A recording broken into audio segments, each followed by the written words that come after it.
Alright guys, in today's video we're working on a 2009 Chevrolet Cobalt LS sedan, and what we're looking at here is a problem with the rear shock absorber.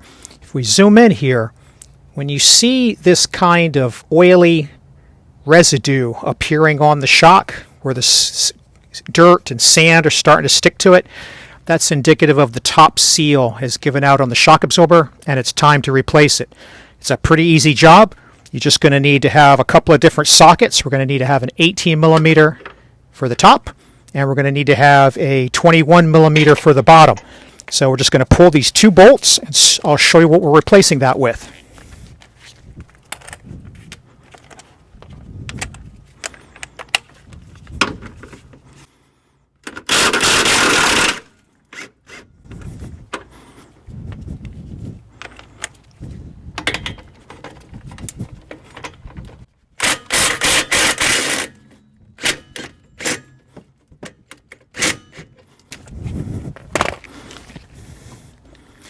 Alright guys, you'd probably be better having a wobble on here just because of the angle with the backing plate of the brake drum, but these two are loosened up. You want to do this one side at a time because the only thing holding the axle cross member on are these two shock absorbers. So if you happen to take them both off on the same side, this is going to drop it down unless you get a jack under here. It can be helpful to have a jack under here anyway to get some final adjustments for putting the new shock in. So I'm going to position a jack in here before we actually finish pulling this out of the way. We're going to take our adapter for our pinch weld, get that out of the way, and we're just going to work this guy right under there. Now we're just going to get a socket and wrench if we have to. Let me see if I can just pull this out by hand. Probably can. It's a very long bolt. Very long bolt. I guess I should have ran it out the entire way with the impact wrench. I'll show it to you in just a second here. I did not recall how long this guy is. But he's pretty long.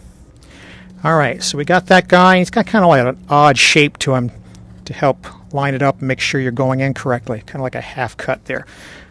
Alright, I'm going to get the bottom one off here the same way. And the only thing holding the shock in is the rust and corrosion. So as you can see, this shock definitely is long in need of being replaced. It was completely corroded away. It's actually worse than I thought. So definitely going to show this to the driver, the owner, that it's more than just a leak. It's completely shot. So he's going to definitely notice a better ride when we replace it. What we're going to replace this with on both sides, and you want to do both sides even if only one has a problem, a AC Delco 560-569 or a GM 2269-6400. This is just a brand new OEM rear shock absorber for this vehicle and any of the others that are listed in the description. So we're going to kind of give this a little bit of some actuation because we don't know how long it's been sitting on the shelf, just to work some of the hydraulic fluid and nitrogen gas in. And then guys, it's super simple. We're just going to reverse what we just did here. Going to slide this guy up in top, and we'll take that 18, get it started, and then we'll see if we can pull this down and line up for this 21.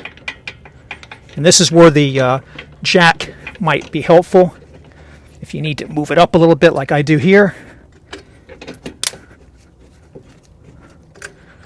Just a little bit more, just so we're not cross-threading anything.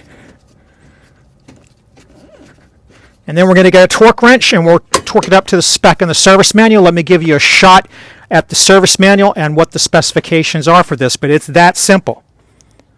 Alright guys, let's take a look at the service manual. This is for the 2009 A-Car, Cobalts, and Pontiac G5s. We'll go into the rear suspension section, shock absorber replacement. You already saw me do the removal. This is from the perspective of having the vehicle on a lift, but same kind of concept where you've got a jack underneath to help you adjust the height. You're going to pull the two bolts that we pulled, the 18 and the 21 millimeter, 18 on top, 21 on bottom, and to reinstall, The upper is going to be 66 foot-pounds on that 18 millimeter upper and 81 foot-pounds on that 21 millimeter lower, and that's it. So let's go do that.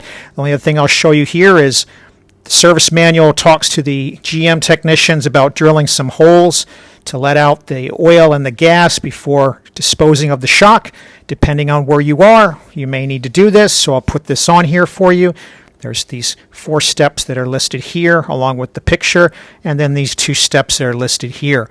Where I'm located, they will take these for recycling without having to do this, so check with where you are before you bother doing this. There's a little bit of risk in this because these are gas-charged shocks.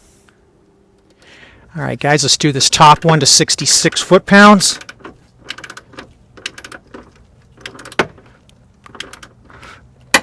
And then we'll drop the 21 on, and we'll do the bottom to 81.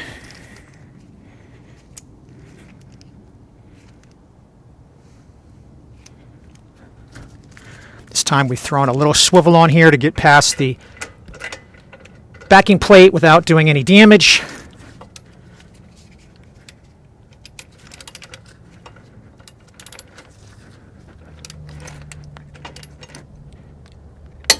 And that's it. We're done.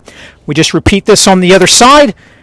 We throw our wheel back on. We torque our 4 lug nuts back to 100 foot-pounds, and the job is done. If you got any questions or comments on this job, go ahead and leave it below, and I'll try to help. All the part numbers are in the description if you're looking for these particular parts. If you found this video useful and saved you some money and allowed you to do this job yourself, pay it forward and hit that like button. I'd really appreciate it. And as always, thanks for watching.